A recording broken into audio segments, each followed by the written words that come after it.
Friends, welcome to Aruna's vlogs. మా గార్డెన్లోకి వచ్చిన వంకాయలు, ఇగో వంకాయలు కట్ చేస్తున్నాను. చాలా పెద్దగానే వంకాయలు. ఈ వంకాయలు చాలా టేస్ట్ ఉంటుంది కర్రీ. చూడండి లాగా ఉన్నాయి, ఫుల్ హైట్ పెరిగినాయి. ఈ వంకాయ చెట్లు పెట్టి 1 year అయిపోయింది. అయినా ఇప్పటికి ఇన్ని కాయలు వచ్చినాయి. బెండకాయలు, మా బెండకాయ చెట్లు ఇవి చూడండి, కాయలు ఎన్ని వచ్చేసినాయో. ఇంత ఎండాకాలం కూడా కాయలు పచ్చగా, చెట్లు కూడా పచ్చగా గ్రీనర్గా ఉన్నాయి. ఇక్కడ ఒక బీర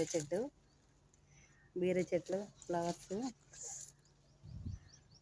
మా గార్డెన్లో వంకాయలు, బీర చెట్లు, బెండ చెట్లు, అండ్ ఇక్కడ తోటకూర. ఈ చెట్టు తొక్కిస్తుంది. తోటకూర ఉంది, ఎండాకాలం తోటకూర చాలా. ఇక్కడ ఒకటి బెండకాయ ఉంది, కడిగిద్దాం. ఇంత ఎండలకు కూడా చెట్లు బాగా కాయలు అయితే వస్తున్నాయి, బెండకాయలు, వంకాయలు. ఇక్కడ అలసందకాయ, అలసంద చెట్టు తీగ వారుతుంది పైకి. ఇక్కడ ఇది గుత్త వంకాయ, చిన్నగా ఇప్పుడే వస్తున్నాయి. ఇవి పెట్టి ఒక 2-3 నెలలు అవుతుంది. ఈ గుత్తి వంకాయ వైట్ది. అలసందకాయ, ఇది చూపి అలసందకాయ.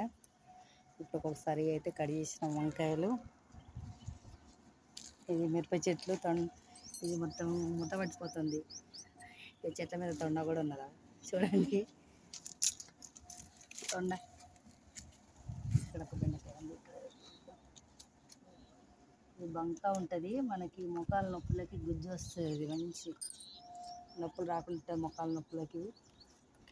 ఇక్కడ కూడా వంకాయ చెట్లు ఉన్నాయి, కొత్త వంకాయలు. ఇక్కడ గుత్తి వంకాయ వైట్.